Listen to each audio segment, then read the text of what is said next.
Daniel Hibberd is joined now by Tanya on Josh lines. Firstly, mate, welcome to Camp Manager. We just had one technical issue after another. Daniel Hibberd, firstly, thank you very much for joining me, mate. No, pleasure, mate. Pleasure. It's good to be back and back on Campbell's Comments. It is. We're trying something a little bit different. We don't have Toby tonight. Toby doesn't even know he's not on tonight, but I'm trying to go back to going live, and I want to go live so I can get people back and getting interactive. I think it's one of the strengths that I have, that I can actually get people to interact and the likes. It gets a little bit confusing and a lot harder for me to do when there's three of us involved and the likes. So my theories are, I'm going to have yourself on this week. We'll keep rotating through, change things up, change it up as we go along, and I want to bring in some other people in as well. There's a lot of great people out there that got some good stories to tell and the likes, and I enjoy working with a lot of these people, so I think it's very, very good. Make sure your phone's on silent too, Daniel. I can promise you that much straight away. So we are actually live, and we've already got one person that's liked it, so hopefully the audio is all good, mate. And we're doing well. We're doing well. We're fine. Okay, so the idea is I'm going to have a couple of interviews, pre-recorded interviews. This week we've got Tanya McDermott, outgoing HRV Hero Manager, and Joshy Duggan, who was a great story the other day. Also want people to interact, give us some conversation topics and the likes, and we'll bring it up from there. You've got a couple of winners for us for the week. We'll have a look at the main meetings or the meetings going forward for the week as well, and we're going to try and just constantly just change things up as we go along, mate, and continue to evolve the show. Now, you and I do a little bit together through certain channels. We were at the Bendigo Greyhounds on last Friday night. Thank goodness it's not tonight, especially where I was situated. But the Pink Diamond night, and it was terrific to be a part of it, wasn't it? I actually got to live stream it. You were the on-course commentator, and it was terrific to be a part of it. Huge night of racing, wasn't it? It was, and to give the harness participants some sort of understanding of what it all was. Essentially, the Pink Diamond light was like Big Bread night. Basically, it was it was restricted to big bred greyhounds, and and all different classes and distances and ages and sexes and everything. It was the first time they'd done it, and it was a super night of racing. Unfortunately, there wasn't a general public crowd there. There were some owners on course and so forth with the COVID restrictions, but for the first night it was really good, and to get to call it was really exciting, and there's some really big races there on Friday night. We've already got a greyhound bloke tuned in, Sean Colson, and hey Paulie, I'm back. I didn't know you'd gone, Shawnee, but welcome back to the coverage, and like hopefully this works and we can get a few. It was they embrace change, they embrace difference. They've modelled that model a little bit on the Breeders' Crown that we do in harness racing as well, which is a feather in our cap. But it's great that they give them back to the breeders. For a long time, I believe the breeders have been missing out, so I think it's great that they're actually giving back to the breeders. You're cutting a bit of a niche with the greyhounds as well, mate, and you must be enjoying that side of things. I saw today actually Matt Jackson with some big news, but it's a good avenue to cut your teeth with the calling, isn't it? Yeah, it is, and obviously it is a very niche market, and I've said that for a long time, and I've had a lot of people over the years that have sort of said to me, a good chance to get a job doing it, and I said, well, it's just so hard. I said, it's a very limited opportunity industry. You've got to be very fortunate, and I have been over the last 6 to 12 months sort of thing, but it's not the thing that I would have expected in calling the dogs. I sort of didn't foresee this coming along, but there's so much of that product about that there's an opportunity to call a lot of races, and it's really exciting, and there's races every day essentially, and plenty of opportunity to call, and if it's a stepping stone to something else, well and good, but it's it's a good stone to land on in the first place. I know from Campbell's comments point of view, they're terrific to deal with. We did some different stuff the other night. They embraced it. They said go for it. And yeah, they were a lot of fun. I've got one message here from Joan Hargraves, and she writes here, love the interview you did with my daughter Kate the other day. Joan, I didn't do the interview with your daughter. I asked her a couple of questions. She done the interview herself, and she was sensational. I think you should be a very proud mother. Every parent is always very, very proud, but yeah, she's held herself very, very well. I've had a few comments actually on that interview, Daniel. A lot of people just may have got a little bit of a tear sort of started. I definitely was in a whole world of hurt because I was doing it live, and I'm thinking I'm in trouble here. There's not a hope I'm going to be able to save myself from this. So yeah. So no, Joan, you raised a very beautiful girl who spoke sensationally. So yeah, I think it was very well done. If anyone hasn't seen it, it's More Than a Horse, with a little horse called Well Defined, who's a little bit different, and Flick. But yeah, Kate held herself terrifically. Fair bit going on in the world of harness racing, big changes, and Tanya McDermott is one of those. I might actually throw to this interview, Daniel, and we'll hear from Tanya. It goes through a little bit. So Joan's just written back, I am so brave. And then I was great. I got a couple of kisses, so that's okay. When I come to Wedderburn next, Joan, I'll be chasing you out. Don't you worry about that. I'm sure you'll be. I don't know exactly, but I don't think she'll be far off there anyway. There's a lot of changes happening, and Hero is an essential part of harness racing going forward, whether some people like it or not. And Tanya's been there for nearly 6 years. It's 6 years in July, so she won't be far off doing the 6-year tenure. And I just thought, well, we'll catch up with her and just have a little quick chat with her, and just to see her thoughts on where it's gone. She does allude a little bit to what she's going to do in the future. It's a great response right at the end of it. But I'll throw to that interview, Daniel, and we'll be back straight after this interview, mate. Campbell's Comments is joined now by Tanya McDermott, the outgoing hero manager. Firstly, Tanya, thank you very much for joining me. Thank you, Paulie. Nice to be here. Very hard to get an excuse why you do an interview with me today, because the weather in Central Victoria is extremely unpleasant, to say the least. There's probably not a lot of other reasons to be anywhere other than the sofa in front of the fire with the filled up beside me and the cat over there. It's not all bad. It is not, and if I have a little white thing fly across, because we've got a kitten in the house, and it has no filters. It doesn't understand streaming or recording. It has no bearing on any of those at all. I've got to say one thank you, because I told you I was going to go live on my show, which we will be doing pre-record. But I appreciate you giving me the time. I just want to have a bit of a chat because you are leaving, and I would imagine one that's a sad part for Tanya McDermott, and obviously at the other side of another door opens. We're not going to go there, but big change like this, it is significant, and people put a lot of time into harness racing. You've done a lot for harness racing in a very different field. Yeah, it's I won't say it hasn't been bittersweet, Paul. I'm 2.5 weeks into having announced my resignation, or at least advised HRV of my resignation. It's certainly not a decision that I took lightly, but it's definitely the right one for me. As you mentioned, Hero started 2015, July 2015, so we're almost at the 6-year mark now.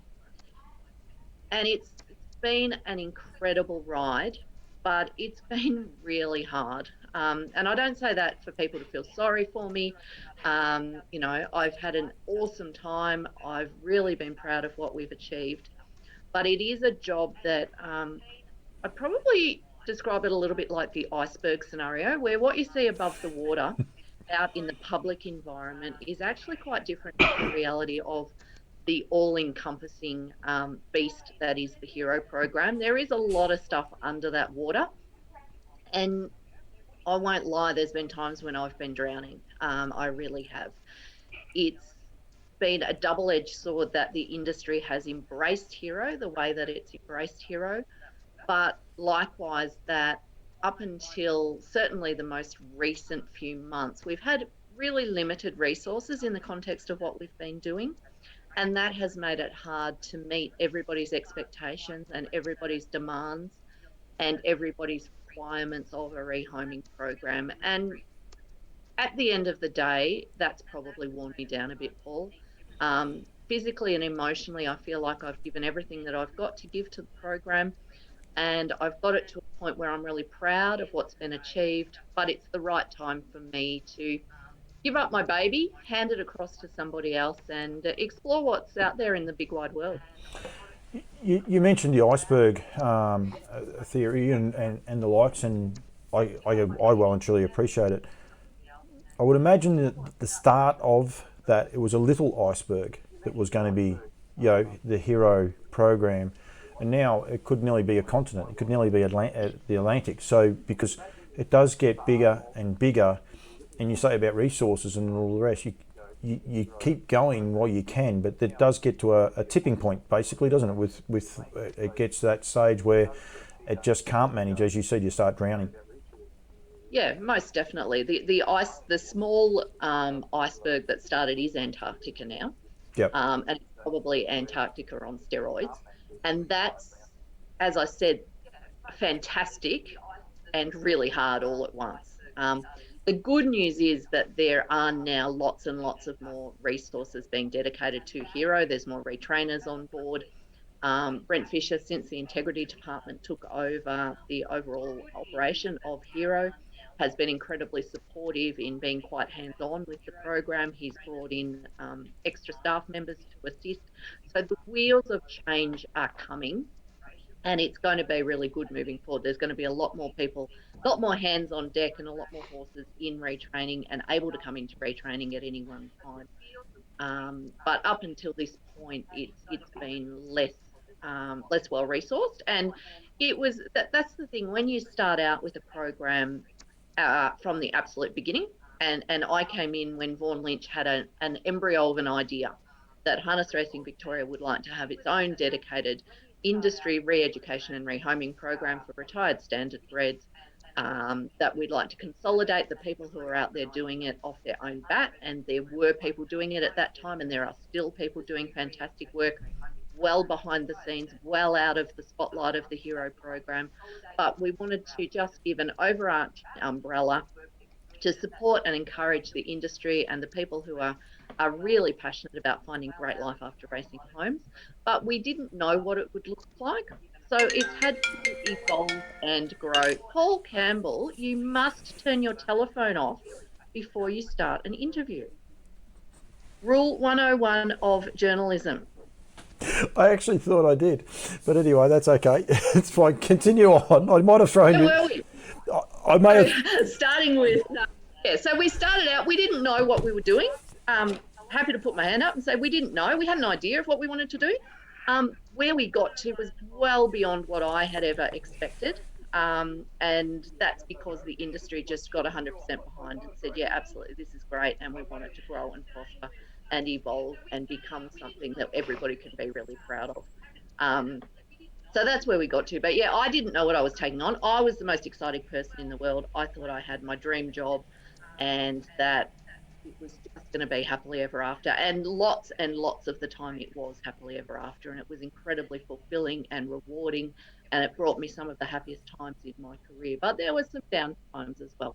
There was some hard times where, I won't lie, I've sat here on a Sunday night crying about what on earth I was going to do about this particular horse who didn't necessarily fit under the Hero umbrella, but I felt I needed to do something to be able to help the horse, to help the people, and how was I going to be able to do that? So it came with a lot of anxiety and stress, and I won't be glad to see the back of that. Happy times. You said lots of happy times. Can you name a couple? There's so many. There are so many. And, I spoke about a Sunday night. Sunday nights were always the best because that's when people had the time to be out with their horses over the weekend. And that's when you got the email messages. That's when you got the Facebook post when you were tagged. That's when you got the text messages of the happy faces, the sunshine, the people out enjoying their time with their horses. So that was always good. There's a couple, I thought you might ask me this question. And a lot of the success stories have been very public. I think one of the things we've done really well with Hero is our social media and our marketing and getting the stories out there. Not everything that I've done with Hero has been in the public eye. And sometimes we work with the integrity department on projects that people will never know about. Things that sit a little to the side of the hero program, but involve animal welfare and life after racing and protecting the long-term well-being of horses. And I obviously can't discuss specifics of those, but there are a couple of projects I worked with very closely with the integrity department, which were really quite gut-wrenching, but also incredibly rewarding. And the way my team, my hero team, came together to facilitate those, the initial stage of the project to take the horses from a place that wasn't great and get them into a place that was much better, and to look back now and know where those horses are and what's happening with them. That would be two of the real success stories from my perspective. And as I said, I can't discuss specifics, and it's something that many people wouldn't be aware of, that Hero also worked with the integrity team on those type of projects. But there's two in particular that I'll take a lot of pride in. I remember you took a horse from us, and I'm pretty sure she didn't end up being ridden. It was a little filly called Eve, from memory, one of Greg Bedial's horses. That's correct. She was our very first ever hero, Paul. She was our very first ever hero, Little Eve. Wow. And you're right, she was from Greg, and I know exactly where she is. She's Huntley from memory? Sorry? Went to Huntley from memory? She's actually out at no, she's not at Lockwood. She's at Ravenswood. Yeah. With a lovely, lovely family, and they have a second hero horse as well, an Emma Stewart horse, who is her companion. So they still have her 6 years down the track. She's much loved. I can't even recall. She was just slow, or she had a medical issue. I can't remember whether she had a medical issue. I think she might have been just really, really slow. She was the daughter of Honda. I remember that much, which probably didn't help her a whole lot. And Lochinvar Art is just gone tish at you, just for the record. I know, but yes, look, there's always exceptions. But Little Eve, still with her original family. And as I say, she has a second hero horse now as a companion as well. And there's some of the great stories. Tan, I want to say thank you. You've always been obliging for me to talk to. We do get into trouble sometimes when we set up with the cameras and the mics. Apparently we can talk a little bit too long, you and I, from time to time. I don't know where that rumour came from, Paul. It cannot possibly be true. It can't be true. I'm not going to ask you what you're doing in the future, because we've already had a discussion on that, and I'm not to ask you, but I'm happy to actually answer that question, Paulie. You told me you weren't going to. I don't know. I don't know what I'm going to be doing. So I know that you've got a broad network and lots of people out there. I'm an open book at the moment. I don't have any set plans. I've got 6 weeks to find something. That's when I officially finish with Hero and HRV at the end of July. What the future looks like, I'm not 100% sure. I've been doing some work behind the scenes over the past 3 years studying equine assisted learning and equine facilitated learning. I've got a fabulous team of retired standardbreds here, and I know they've got a lot to offer people to help them out when they're going through difficult times. That's certainly a focus. It's a project I'm working on called Heroes for Humans. I've got a Facebook page if you'd like to jump on, and I have a web page as well if you'd like to have a look, heroesforhumans.com.au. That is definitely a part of my future, but what the rest of it looks like, I can't answer. You're also doing some stuff with the VHRC with some interviews, which are terrific as well. So that part's all good. She actually does do on-track emceeing and the likes, and definitely, if you can't get me, you can get Tanya, but don't go to Tanya first. You should always wait and go to me first. Is that how it works, Tan? That's okay, Paulie. I've done my time with the trots now. I actually do a few thoroughbred meetings now. So you have the trots, I'll do the thoroughbreds, and everyone will be happy. Tanya, thank you very much. Game on. I like that. I must have words with Ben. I haven't seen Benny for a while, actually. I must catch up with him, but that's okay. Good man, Ben Murphy at Kilmore. We like Ben a lot. You have to, because he's that big. If you don't, he'll knock you into next week. He's a big teddy bear. Okay. Tanya, thank you very much. Well done for everything that you've done. I am sure when you sit back one day and you say, wow, I mean, right at the minute, you've probably got a heap of emotions going through you, but I think well done for everything that you've done. And sit back and watch where it develops from now, and you can say, well, I've well and truly contributed to everything that it's doing. So congratulations and well done. Thank you very much for your time from my point of view, and I think there's a lot of people from harness racing and the all officialdom as well. So congratulations and thank you very much. Really appreciate your support all the way along, Paul. It's been a team journey, and even people like yourself, working with the horses, doing their teeth and that sort of thing, and just supporting and promoting. There's many people who've helped to build Hero, and I am really proud of what we're handing over to HRV and to the next team that come along to take it and run with it. Thank you very much, Dan.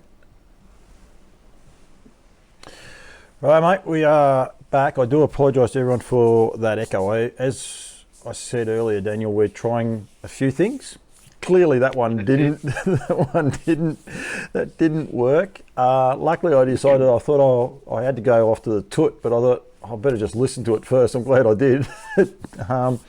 But we'll keep refining it. It is a juggle. The live streaming, you do it on records and it works every time. But if you do something on a live stream, it doesn't go the same way, as Daniel knows with his audio system just prior to us going live to air before, mate. Correct. Yes, and I had the unfortunate accident of being at the races and calling a race and no one hearing it because the button on the wall wasn't turned on correctly. So, yeah, it happens to the best and the worst of us. That was at Bendigo. Mate, we got Joan. Joan lives in Horsham, so if I had gone to Wedderburn to get a kiss on the cheek, I was going to be waiting a while, I reckon, in case she had to walk away around. And Nigel Armstrong joined us. He wrote a comment here, and I think he's right. Owners need to take a lot more responsibility for their horses when they are retired, and I think that's key. But it is a big push over here to try and find them homes, and the likes. My wife and daughter have recently been announced as ambassadors, so there's I think there's 12 people been recently announced, and from all over the state. So Brent Fisher's doing a lot of the driving force behind it, but it's moving in a different direction. So yeah, there's a few people who've stepped aside, but there's still going to be plenty of people. I know Al Morrow, I do a lot with Al here in Campbell's comments. She's stepped away from the Hero, but not retraining harness racing horses as well. And there's a lot of other people that are doing that as well. So Brianna Larkins, I did a story with her as well, and she did it. Nigel Armstrong, Daniel, I don't know if you watch harness racing Unhinged in New Zealand, but he's well worth watching, Nigel. I do a New Zealand show every Monday afternoon, and I caught up with Nigel last week, and he was very quiet actually. If he's watching, I was expecting a little bit more looser, and possibly could have fitted into our show very well. And we might get him on actually. We might have to have him on here live as well. But he does a great job over there. Just does it because he loves it. That's it.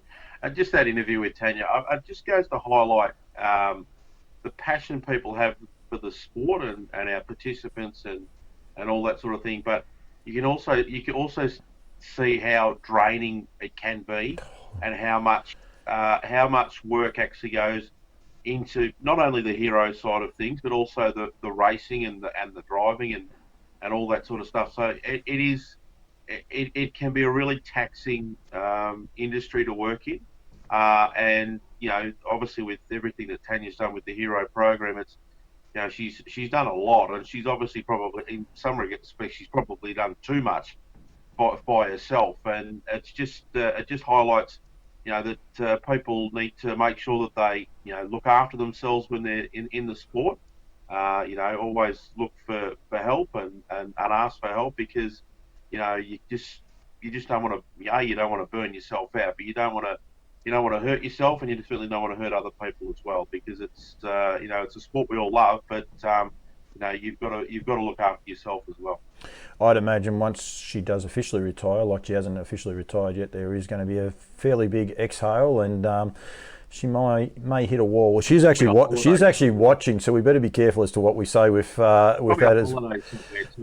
that as well. We've got quite a few people that have actually joined in, but I did see Tanya as one of the people there before that has joined in. And look, if you want to ask us any questions, go ahead. One of the ideas I did have, Daniel, too, with tonight, and the reason why I only wanted the one guest on, Echuca was going to be on, and we can't show any of the footage. They do that through Trots Vision and the likes, but I was actually going to be able to talk our way through. Anyone that's not in Victoria wouldn't be aware, but it's pretty wet. And to be honest, I think it's central Victoria as much as anywhere that's copped it. Central and northern Victoria, the ones that have copped it, it is wet.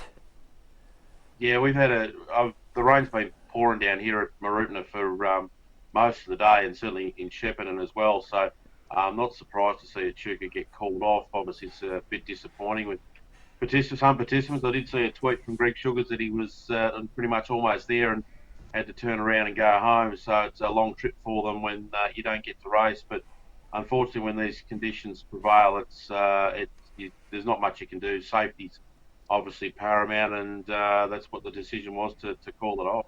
Anyone that's not here, it's just cold, no wind, and wet, and it is. Yep. It is one of the Yep.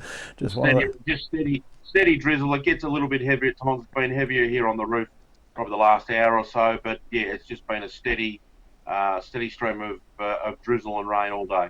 And Lee Miles I was talking to today, and Anton Golino, his phone might have been, someone else might have his phone because he's just wrote my. But unless he's trying to say hi, hello Anton, if you are saying hello as well. We got a my from Anton. I was talking to Lee Miles today, and he was in Romsey, and they hadn't had half the rain, so I think a lot of people might have got a bit of a shock. But it was key, so that's one of the things we will be doing. We'll be crossing over, we'll be able to give tote screens and try and, and again, going forward, might even be able to catch up with some of the participants post the races and see how they go. So regular Wednesday night slot is what we're aiming for, and we will see how it actually goes. Mitch Sidebottom, he'll be able to tell you how wet it is in Rootna, that's for sure. So there's not a worry there. Joshy Duggan, mate. The other day I caught up with Josh. Or today I caught up with him actually, but Sleepy, don't he do a great job? Does and it was probably a surprise, I think, to most punters that she won the race there on Saturday night and got up on the inside of Cover of Darkness. But Cover of Darkness, to be fair, is still learning his craft. I mean, he's certainly not bomb-proof by any stretch of the imagination. And Chris has really had to nurse him. Certainly the last two runs, and I got one of those as a win. But Sleepy's just it just seems to be able to really find form when it counts, and that was a really good performance, and she'll find it really another step up for her on Saturday night in the Matriarch Trot, which is just a cracking race there at Melton on Saturday night. Well, I might throw to my interview with Josh, and we'll come back to Nigel's question in a second as well, but I'll throw to Josh's interview, and then we will do a bit of a recap not a recap, a look forward of Saturday night, plus answer a couple of the questions that are going on there. But I reckon he's a great advert for the industry. Sorry, mate. I'll just get. There's another question. I've got for the those that are watching and to think about while the interview's going on. It's to do with Mildura on Friday night. The race is up there. Bernie Winkle's obviously going for his 31st win, and he's been dominating racing up there at the Mildura track for forever basically. He's been winning all the races. I just want to find out from the listeners if they think that's a good thing or a bad thing for racing, particularly up at Mildura, where he goes up and basically wins every week. Do participants like it? Do we think it's a good thing, or do we think it's not a good thing for the sport? I like that question. You've been thinking about this show, haven't you? That's a way to get people thinking interactive. So I like that.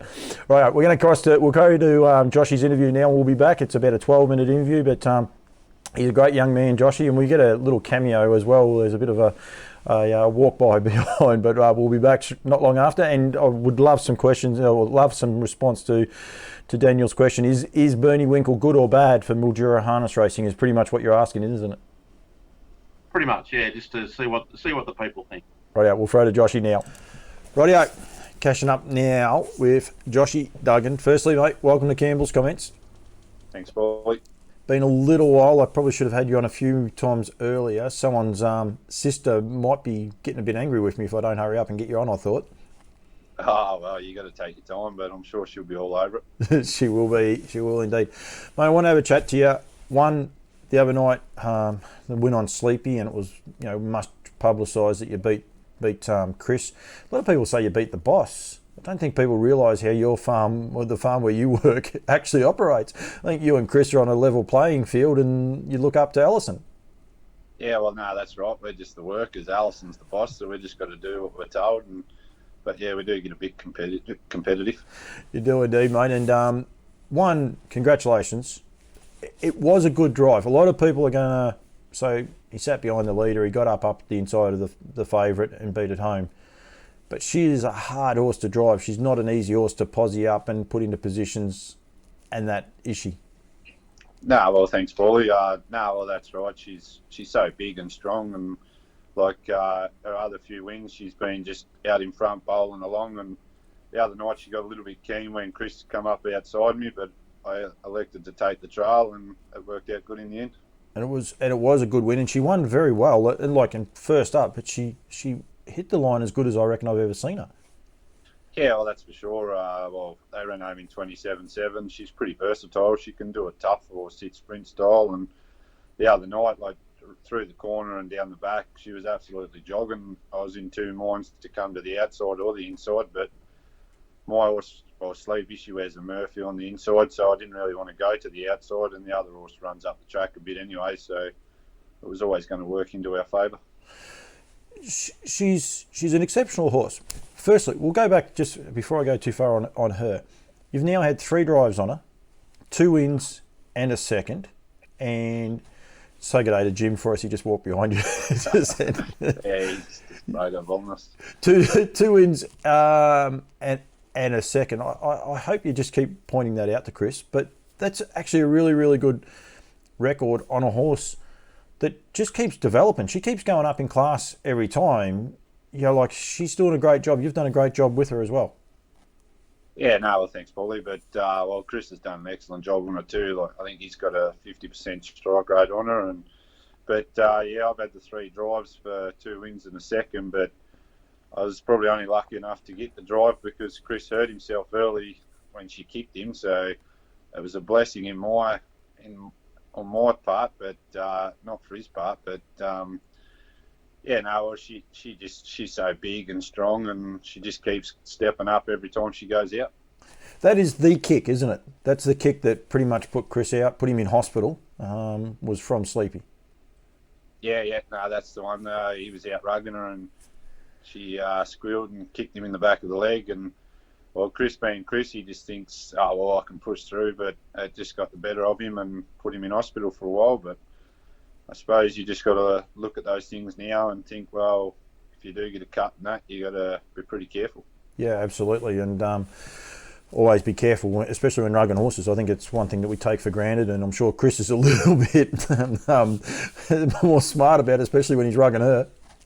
Yeah, well, we're all a bit smarter now around the stables when rugging her or any other horse when it's about to rain or whatever, and we've got to run around and rug them. They all get a head stall on now. We don't just try and throw the rugs over them. No, it's a bit smarter. You said she's a big mare. I'm fortunate enough to do a lot of Trots Vision and on-track stuff, and especially through COVID and that. And I know one day I was talking to Chris, I think it was leading up to the Oaks in New South Wales. I think she was getting ready to go for that.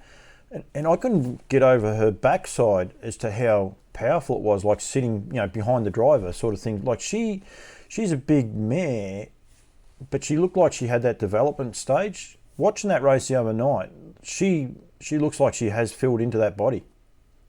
Yeah, no, well, that's right. Like, even the other night when I was following Cover of Darkness, everyone kept saying, I was trotting rough, but I couldn't really see that because it's a bit hard to see around her. She nearly goes right up in the sulky, so you're pretty much right up behind her, and with Cover of Darkness being a little bit smaller, like, it's a bit hard to see around her and what's going on in front of you. You just got to try and hope for the best that nothing happens so you can get into clear air. But yeah, no, well, she's just grew right into herself now. She's always been a big filly, but she's just got bigger and stronger. She has, and she is like she's got a lot of scope to keep getting better and better. Cover of Darkness is small. He's not tiny. But when you watch our replay, it nearly looks like Chris is driving a horse like Andrew. Like, it looks like, it's just this little midget in front of him. Yeah, no, well, that's right. Yeah. You do a great job.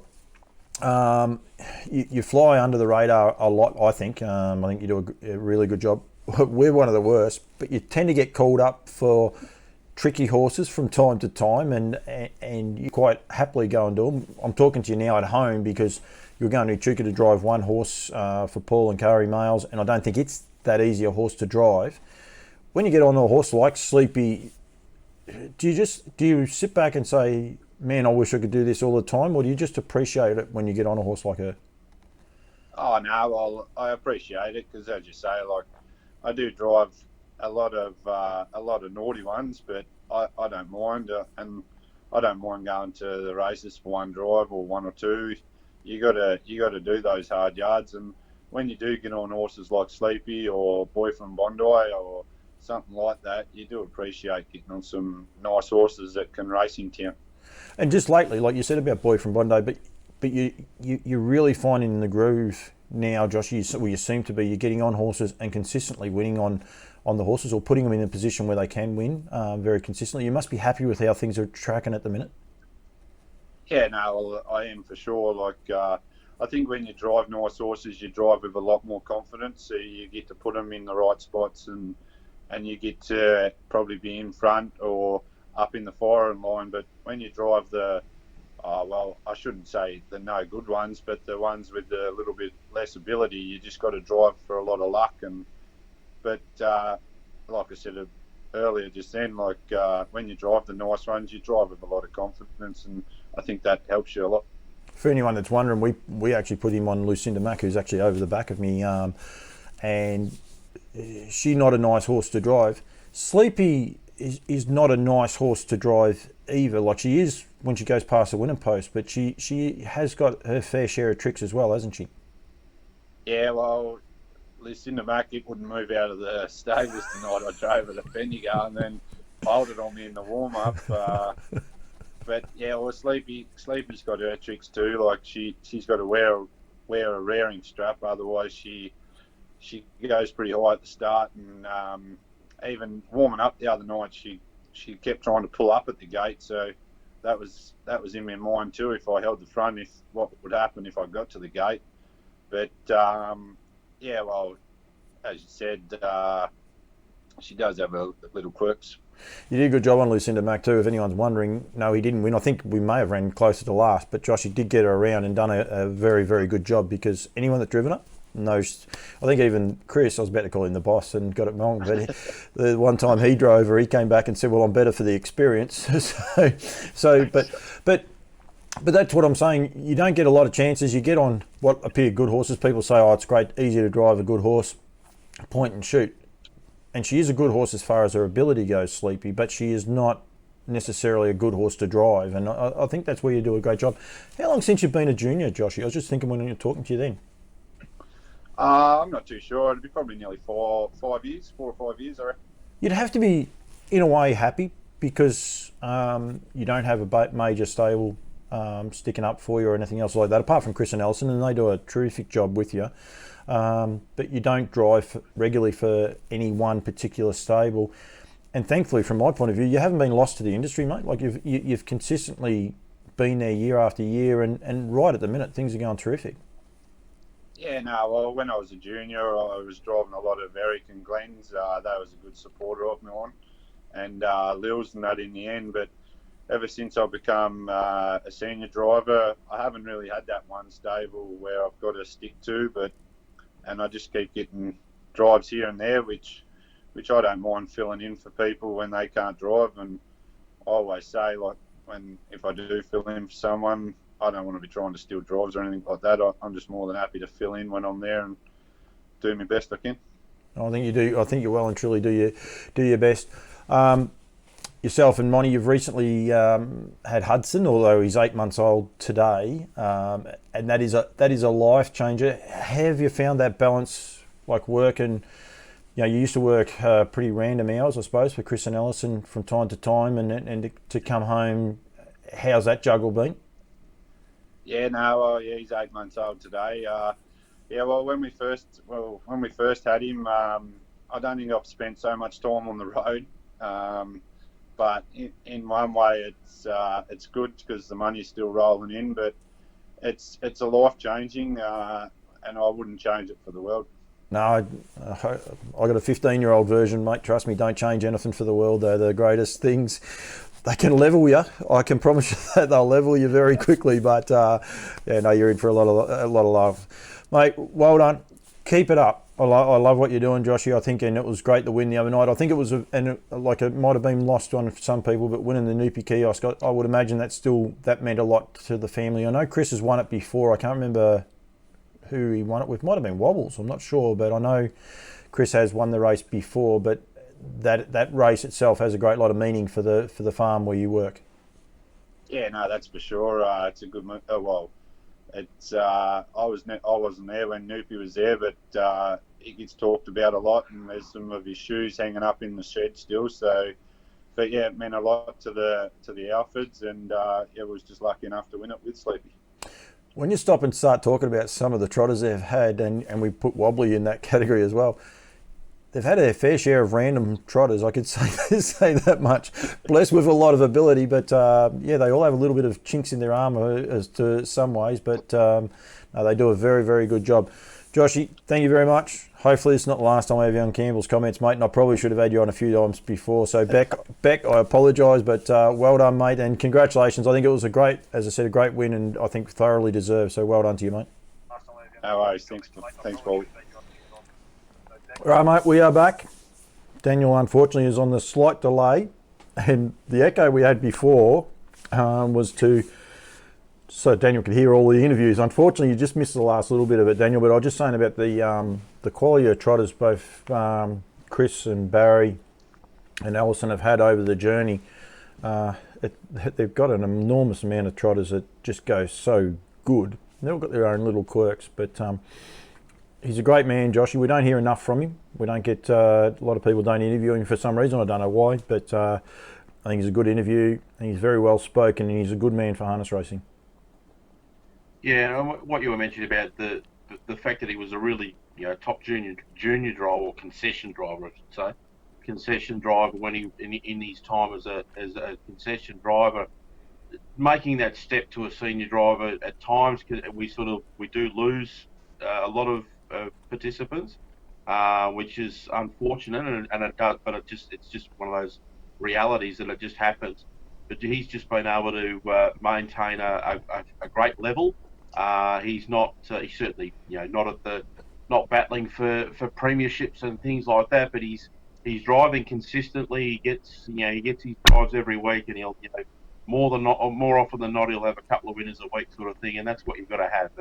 And he's doing a really good job, and obviously with the stable where he's at the Alfords there, he continues to get opportunities when they pop up as well. I think it'd be a great sounding block for a lot of young guys too in the industry, nearing their time and even probably starting out, as to how to go about it, because he uprooted and went across and started with Chris and Alison, and he's never left. He's been part of the furniture the whole time. He lives there, and he is a family member to both Alison and Chris. I've got no doubt about that, and to Sam and Katie as well. He's part of their family for sure, and now he's got his own family started. But it's just this great story. He got on a plane from Tassie and went across and set up shop, and he's done a terrific job. And that's why I thought he's a great catch-up. His strike rate on Sleep is sensational. 4 drives now, and she, if you don't understand what she's like to drive, go out and watch her sometimes before she gets out onto the track, and when she gets out on the track and goes from there. She's not dangerous, but she's not an easy horse to drive, and he does a great job. And it was good there to see Stacey Towers actually wrote great work, Joshy, so I really appreciate that. Mate, you asked a question just before, and I think one of the catalysts for it here was Nigel Armstrong actually said, will they break 150 in the mares race? He's written Melton, but I think he meant Menangle, because this Saturday night with Spellbound. It's an interesting question. The small field probably nearly negates that for the speed. I was looking at it, but it would be interesting. And Nigel is talking through his pocket, because he is an owner of Spellbound. He's actually the syndicator, so he'll be hoping for it to go very well. Don't you worry about that. But it's a very interesting race. It got me looking just there in that while we're doing that, and it's an interesting race, isn't it? Yeah, well, I did the same. I'm thinking Melton. I was looking at Melton. I think I didn't see her in the field, and I'm thinking, where's the mares race? And I thought, maybe it's a Menangle. And yeah, you look at that race. It's race 7. It's the Ladyship Stakes at 10 to 8. Only 7 in it, but it's a quality race. Our Princess Tiffany's first up from a break. The Stunning Nunna, who's been flying up there. Sweet Gem has drawn the pole, and obviously Spellbound in barrier 3, and then Ruby's fantastic as well. So, look, I don't think they'll break the 150 there, just given the fact that there's only 7 in it, that they'll probably tap the brakes heading into the back straight, you would think, but I'd still reckon they're going to run fair time, and it'll be a really tactical race, I would have thought, too. It'll be interesting to see how that plays out. If looking at if she's wound, well, she won't be fully wound up, but our Princess Tiffany's just been in super form for Dean Braun, and if she's wound up, she could certainly give that race a crack at winning on Saturday night. Hopefully for participants, I notice there's a few of them that are planning to go to Queensland, to keep going up to Queensland. They're in Sydney at the minute and they're having a little bit of a scare, so hopefully they can get out and get up to Queensland with those horses, or if not, at least those horses can make their way up there. It's going to be really interesting. I mean, obviously, working in health is sort of across a lot of the things and protocols and things like that. I'd say Sydney's in a fair bit of trouble. I would be thinking that if they keep getting the numbers that they're getting at the moment, they're going to have to look at that dreaded L word, and we in Victoria know all about that. But it will be interesting to see what happens for participants, particularly those from Victoria that are got to go through if they're going up to Brisbane. It's logistic nightmare coming up, particularly in the next few weeks with those big races in Brisbane. We've had no one come in on our comment that we actually said there before, so I'm going to throw another question at you. Krug, going around Redcliffe. Normally Redcliffe, you should sort of half skim across them and the likes. But it's going to be interesting to see Crandall Yeti take him up there, and he's there to race. They reckon he's wound up and he's going to give him a good hit out. He needs a few hit outs, apparently, the horse. So it's going to be interesting. He could be airborne. I don't know what the track record is around Redcliffe, but if they do let him run, and it's a unique track for anyone that hasn't ever tuned in. I'm sure most of these people are watching are harness people, but being the 3 straights, 3 bends, whichever way you want to call it, it's a unique track. It is. I mean, you look at it. If you're just a very lay punter and sort of watching races on TV, and you see Redcliffe come up, you think, oh, yeah, it's up in Queensland. But the track is the most unique track that we've got in the country, in that there's a triangle. It doesn't probably depict that on the screen at times, but look, it will be interesting to see how he goes up there. And I mean, I've been reading a few things on Twitter and that, where some even the best horses find the track, particularly the first time going around, really confronting, and it'll be interesting to see what happens, but well worth watching, that's for sure.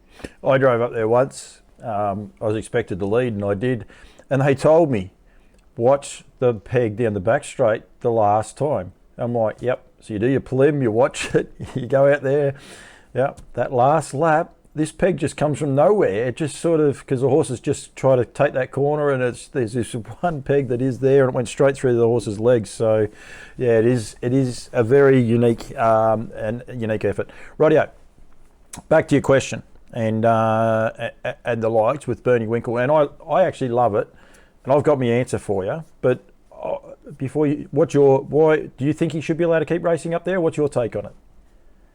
I'm absolutely on the fence. I have absolutely no idea how to approach it. And that's sort of why I asked the question. It's a hard thing from the Douglas side of point of view.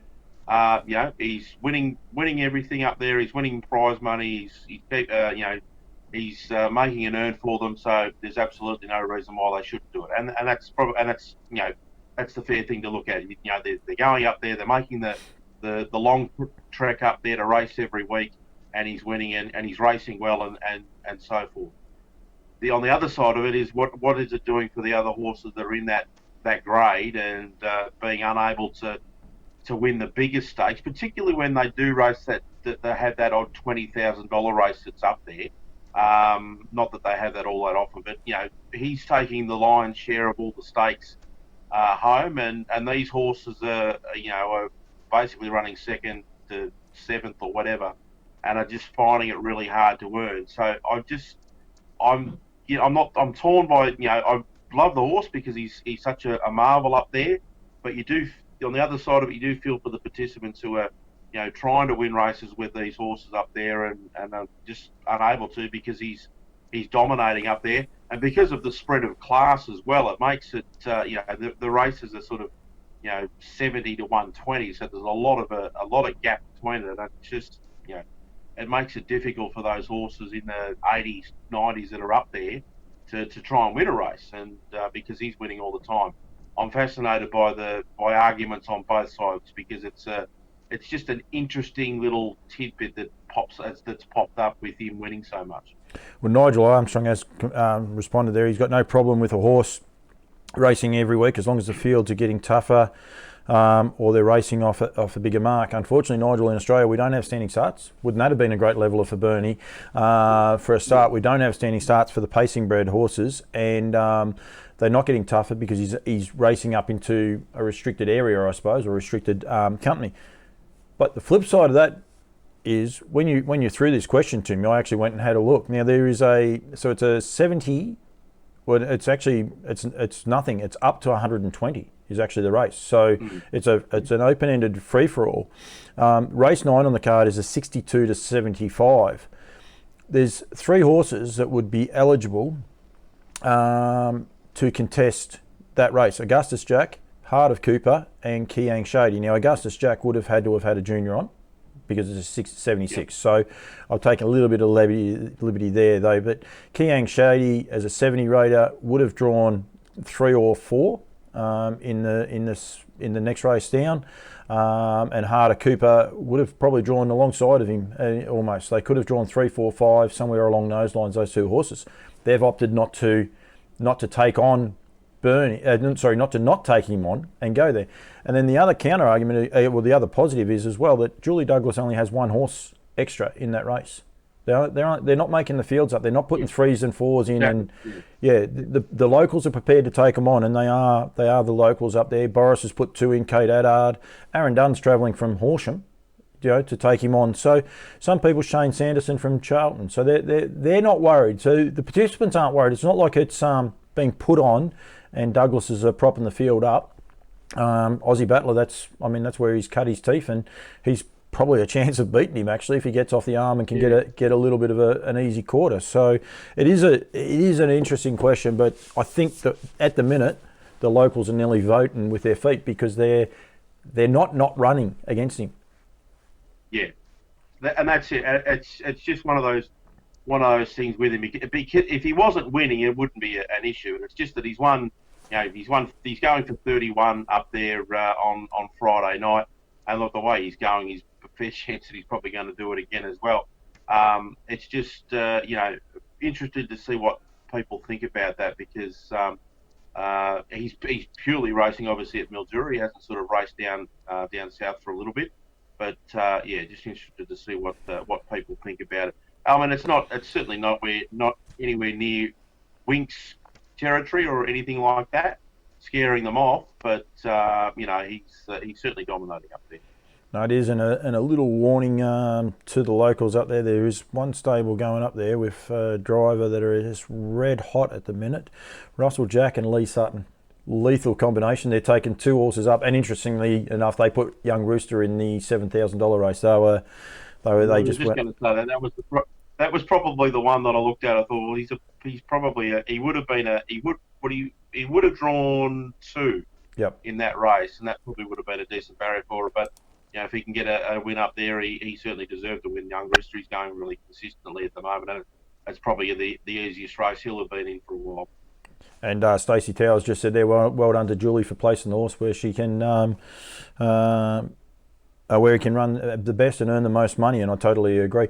Johnny Dunn interviewed Glenn at Geelong when I was working on Trots Vision, and Glenn alluded to the fact that he wasn't going to be able to keep racing up there, so there must be some races that he can, and they've put a bit of a restrictor on him with some other ones, so maybe because this is a $20,000 race he can run in it. If it was a $7,000 he may not be able to.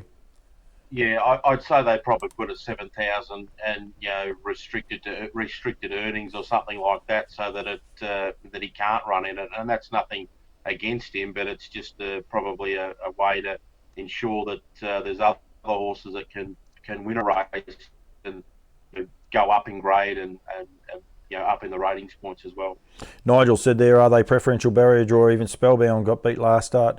Nigel, Bernie Winkle don't care about preferential barrier draw because he just sits back He's been from everywhere. and then just launches. He is cruel. He's electrifying, and he just seems to. I don't know if he is or not, but he just seems faster at Mildura because it is such a tight track, doesn't he? When he lets down, it's just like, wow, where did that come from? So yeah, so. I guess that's the other thing too. It's not like he's winning by getting to the front and dictating terms and just running a 64 after and then running home with 56 every week. He's having to do it the hard way. So it's not. I'm not potting him at whatsoever.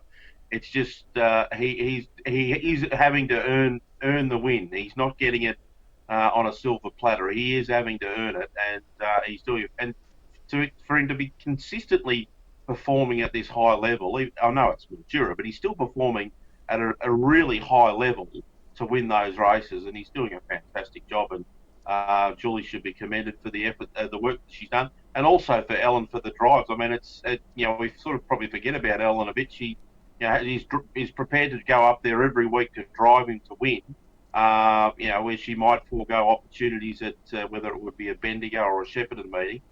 She's going up there to stay on the horse because he keeps winning. Yeah, no, and they've got a good relationship. She's when she clicks with a horse, Alan, she does click, and they seem to work, like well defined before we were saying about with Joan Hargraves. Quickly, mate, Saturday night, I think it nearly proves this new racing calendar does work because effectively this is our off season, and yet the races are still strong. They're very competitive, good betting races all the way through the card on Saturday night at Melton.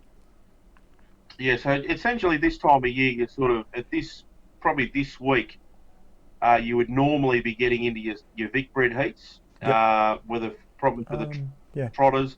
I'd say the paces might have been the next week, maybe next week, and then your finals, you're sort of that first week of July sort of thing. So that's where it was or had been, and for the races to be as strong as they are, it's a cracking meeting there at Melton on Saturday night.